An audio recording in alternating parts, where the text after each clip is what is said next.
Good morning, everybody. Jim Feist and Hank Goldberg here in Las Vegas. Hank, how was your weekend? It was so-so. I did not do well in the Preakness. The horse that I liked didn't run very well. I don't know what happened to him. He was in a pretty decent position early in the race, and then he just died. And the horse who won the race, Way on Words, he had the kind of race that I thought that Bourbon War was going to have. He was patient. They didn't gun him. They changed the strategy on him. They took him back out of the one spot, and he waited for everything to open up for him, and then he made his move. And I'll tell you what that did, as far as I was concerned. It reinforced my thinking that he might have won the Derby. Because he was about to pass.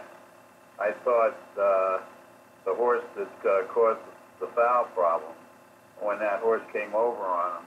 And if he had passed him the way he finished in the Preakness, he might have won the Derby. And we might have been looking at a possible triple crown because he's a good horse. Very good horse. War Will was in great position in the Derby except for what Maximum Security did. I thought he had a good chance to pass and win.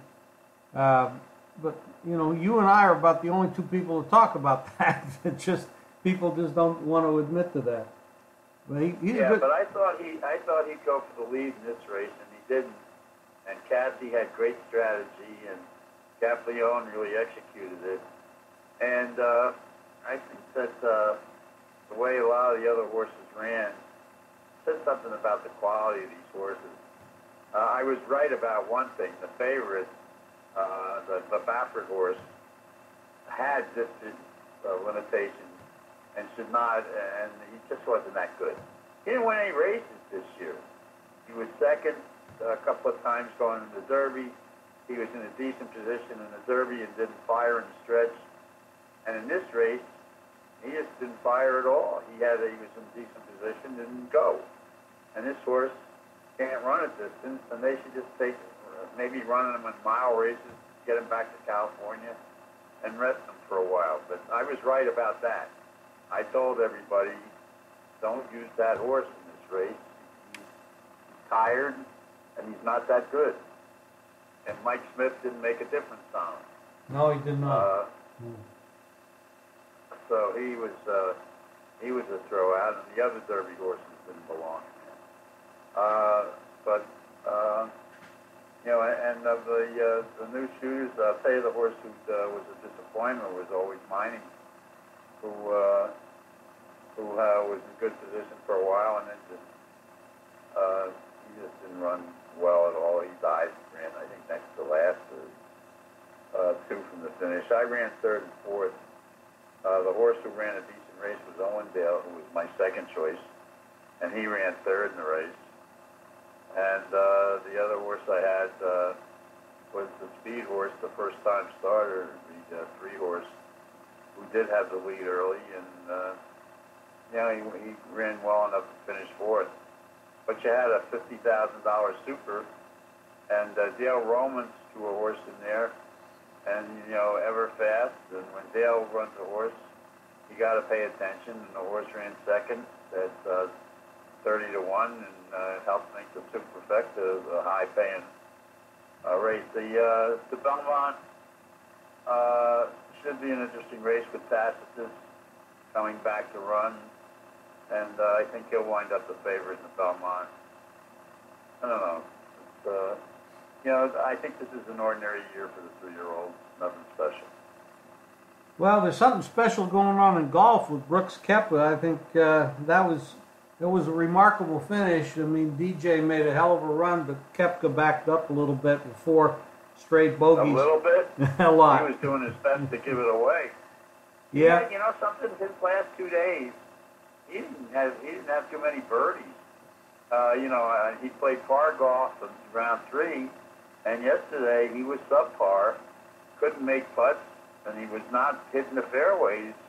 He came and I'll tell you something, if it got to the end and the guy chasing him just blew up, and came up with a couple of bogeys. Otherwise, they might be having a playoff. Koepka was doing his best to fold. I had him, and I know you had him. He was making me very nervous. And you know something? I saw his body language, and when he got to around the 13th hole, saw a little bit of fear. I agree. He got that big lead, got a little too sure. You know, the course was tough and it was windy. And I'm not sure, but I didn't look at this, but I think DJ might have been the only subpar round out there yesterday. He was, yes. And until the end, and until the finish when he had 2 bogeys in the last 4 holes. He still shot 4 rounds under par, which is kind of remarkable. But he was at one point, I think he was 2 strokes behind, and then he threw in a couple of bogeys. Yeah, that's what really saved Koepka. Actually, it was a hell of a day. It was great TV. Baseball is good for me because I had him at 9-1, so I was happy. Yeah, I did. But I was cursing him there while I was watching it because I was waiting. Well, he missed a bunch of putts. He had 4 straight bogeys. I know he did. He definitely got off his game. But I'll tell you what, he's a hell of a golfer, and now he's 5-1 to win the Open, which is like ridiculously low odds. I won't be betting him at those prices, that's for sure. Baseball is rolling along. A lot of big favorites. Tough to find a play sometimes when you don't want to lay big prices, which is I don't like laying big prices. Basketball last night was a double overtime victory for Toronto to extend that series to 2-1. Tonight we have Golden State at Portland, and this is a closeout game for Golden State. What do you think? I think it's over. I mean, Toronto, I'm sorry, I think Golden State right now is, although they may have another, Iguodala might not be able to go, and they're getting a little thin in their ranks. But looking at the other side just doesn't bring anything. I mean, they totally folded in the last game, and they look like they've given up. And I just don't see them showing up. They just are their guard play, where has Lillard disappeared to? What happened to him? Well, it looks like, actually, Hank, they're saying that he separated his rib cage in game 2 when he went to the floor and he grimaced. I mean, he obviously was hurt, but he hasn't said much about it, but it's come out that he... What about game 1 and a couple of games before that? He's done nothing. No, that's true. That is true. McCollum... Sounds like an excuse to me. It could very well be. Could very well be. That tomorrow night we got tomorrow night we got Milwaukee at Toronto. It looks like. I'll tell you something about that Milwaukee. Giannis played maybe the worst game I've ever seen him play. He couldn't do anything on defense or with the ball. Kept turning it over. They had a Bledsoe who shouldn't be shooting from outside at all. But he couldn't shoot from inside. He was missing layups, turning the ball over. And when they took him out of the game and brought Hill in, that's when they made their run. And they should get the ball to Lopez more. Lopez is their really top reliable guy. Last night, Lowry and Powell had both fouled out of the game, and that's when Milwaukee came back and forced the overtimes. And I thought Milwaukee was going to win it. And I couldn't understand why Bledsoe was even in the game at that point, because it was when he was out of the game was when they made their run. Bledsoe was really hurting him. He had the ball in his hands far too much, missing layups, turning the ball over, and should never shoot from outside. He's a terrible outside shooter. And he was getting to the free throw line, and he was missing foul shots. I don't know what was wrong with him. Well, I guess maybe it's an off night. We'll see. We'll see tomorrow about that. What they do with that. I mean, Milwaukee's a very impressive team. They have a lot of depth, a lot of players that put up. But that was a tough game, and I don't know. You got both of these road teams favored now. Milwaukee goes in there tomorrow night, favored. Golden State's favored tonight. It's been a tough series, honestly. Well, Milwaukee wasn't favored last night, and it was just a strange game by them. I thought they made some strange substitutions, but I'll tell you something. When Giannis fouled out, I was glad to see him go to the bench. He was thinking out the joint. I mean, guys who, it was odd to see so many of their guys who normally play well. Bledsoe's normally very good attacking the basket. Last night, he was not. He just couldn't do anything. I mean, nothing. And Giannis, he stunk. Yeah, he had 13 points in the game, which is like I guess it's like a season low for him. It was a bad job, but the rest of their team somehow picked it up and driving into 2 overtimes in Toronto, which is a tough place to play. Lillard. Well, remember, Toronto was missing Lowry and Powell. Yeah, they fouled out. They both fouled out, and it looked like Leonard. He jammed his right leg on shooting a layup and got bumped and came down wrong. So he looked like he was hurting too.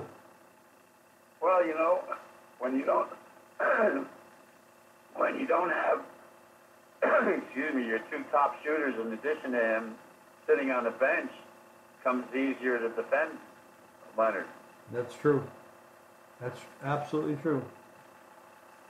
Well, sports has filled our cards for the weekend. We had some exciting sporting events to watch. And, of course, we have a big week this week. No horses racing for this week until we get to the Belmont. Oh, this is a big week. I'm sorry to disagree with you. Monday is a tremendous day for racing at Belmont. Oh, really? You've got a whole day of stakes races, some very good ones. Today? You're talking about today? No, next Monday is Memorial Day. Oh, okay. And it's always a big day of racing at Belmont, and you might see a horse come out of one of those races, the big stakes race, to go into the Belmont Stakes. But the big race next week is going to be worth betting on, and we'll have those sticks for you over the weekend. But Monday is a huge day of racing in New York. Well, I look forward to that. I wasn't on top of that. I missed that. I don't follow racing that much, and I mean that is your passion, and very good at it too. Well, Hank, anything else you want to cover before we sign off? We'll be back Wednesday, but anything today? Not really. Just be watching the basketball again tonight. Be anxious to see how the Belmont Stakes starts to come together. That race isn't for till there's 3 weeks between the Preakness and the Belmont, and I watched the race a couple of times, but that was a sensational job by the trainer Mark Cassie, strategizing a race for that winner, and it's the rest of that field, I guess, was pretty lame for the Preakness. I was glad to see War Will win that after what happened to him in the Derby, because I thought he had a good chance. And what's interesting about it is the owners of the West own the horse that they got taken down in the Derby, and they're still suing. And PBG's so bad. They come on and say they were trying to get a hold of West after the race, when on the telecast they made it very clear that West was not at the Preakness. He was at the Cannes Film Festival. And they said, well, we've been trying to find the owners of West to get an interview with them, and we haven't been able to find them. And they announced couple of times after the race when they were in the winner's circle. Well, he's not here. He's at the Cannes Film Festival. All you have to do is read the newspaper, and you know that. He's in a different country, guys. Yeah, well, DVD. Why bother? All right, Hank, thank you very much. Your plays, my plays will be up at jimfleiss.com today, and we'll talk to you again on Wednesday. Thanks, Hank. Okay, Jim, have a good day. You Good too. luck with your baseball today. Thank you. You too. Bye-bye.